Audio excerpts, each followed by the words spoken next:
प्रिय बच्चों, आज आप पढ़ेंगे पाठ 6 रोटी। इस शब्द से सभी बच्चे परिचित हैं। रोटी जिंदगी की अहम ज़रूरत है। हमारी मूलभूत आवश्यकताओं में भी रोटी ही पहली आवश्यकता है। चाहे कोई कितना ही बड़ा धनवान क्यों न हो, रोटी के बिना वह नहीं रह सकता। रुपयों पैसों की बोरियों से कभी पेट नहीं भरता, रोटी ही सबके काम आती है। निर्धन और धनवान, बच्चे और बूढ़े, पुरुष और स्त्री रोटी पाए बिना सुख का सांस नहीं ले सकते।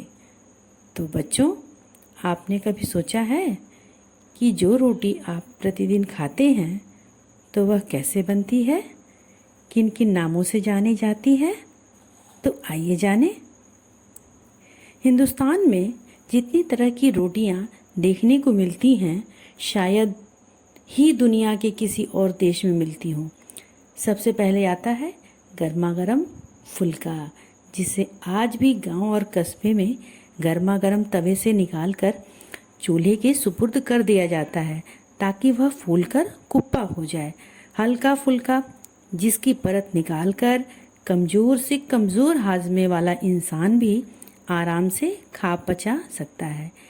और फिर लीजिए फुल्के की बड़ी बहन चपाती, जिसे बेलन पर नहीं हथेलियों से थपक थपक कर चपटा और गोल बनाया जाता है। बनाने वाला ज़्यादा कलाकार हो तो चपाती को अपनी हथेली के पिछले भाग पर बिठाकर हिफाजत से खींचता तानता हवा में उछालकर रुमाली रोटी की शक्ल दे देता है और फिर रुमाली रोटी को सीधे नहीं बल्कि उल्टे तवे पर पकाता है। इनके अलावा खमीरी और तंदूरी रोटियां हैं, जिनका मज़ा और जिनकी तासीर तवे की रोटी से बिल्कुल फ़र्क है। लखनऊ और हैदराबाद में मुसलमान बावर्चियों ने नई नई रोटियां ईजाद की, जो इन जगहों के लजीज खानों का अभिन्न हिस्सा बन गई। लखनऊ में आटा दूध मिलाकर केसरिया महक और रंग वाली शीरमाल पकाई जाती है, जिसे दूधिया रोटी या मीठी रोटी भी कहते हैं। तो हैदराबाद की बाकरखानी इससे 19 नहीं ठहरती। ताफ्तान, जिसे लखनऊ कुलचा भी कहते हैं, एक ऐसी रोटी है जिसकी निचली परत शोरबा सोखने वाली मुलायम और ऊपरी परत कुरकुरी करारी होती है। पुर्तगालियों के साथ आई पाव रोटी, जिसे बनाने के लिए खमीर डालकर आटे को उठाया जाता है।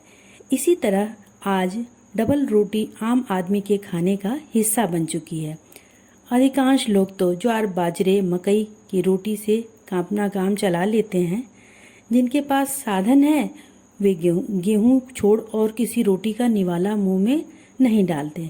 हाँ, बदलते मौसम के साथ मुंह का स्वाद बदलने के लिए सरसों के साग के साथ मक्के की रोटी चाव से खाई जा सकती है, या बेड़वी, जिसे हम दाल की पीठी की कचौड़ी भी कहते हैं, का स्वाद मेथी की चटनी के साथ उठाया जा सकता है।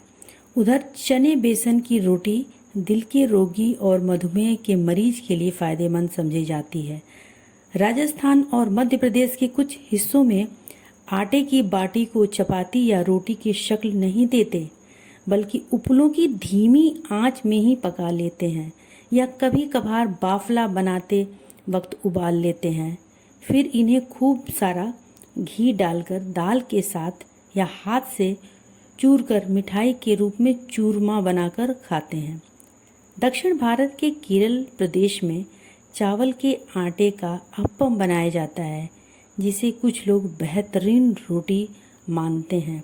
इसके लिए नारियल के दूध में आटा तैयार किया जाता है। तली हुई रोटी पूरी बन जाती है, पर पूरियों की अपनी कहानी लंबी और मज़ेदार है। वह फिर कभी, लेकिन जाते जाते रोटी के बारे में एक बात और।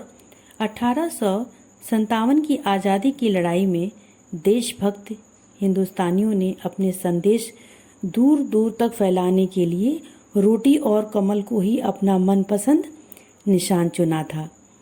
इस लेख को लिखने वाले हैं पुष्पेश पंत। तो बच्चों, आज आपने रोटी की इतनी अच्छी जानकारी ली। आप भी मम्मी के हाथों से बनी स्वादिष्ट रोटियों का आनंद लीजिए। धन्यवाद बच्चों।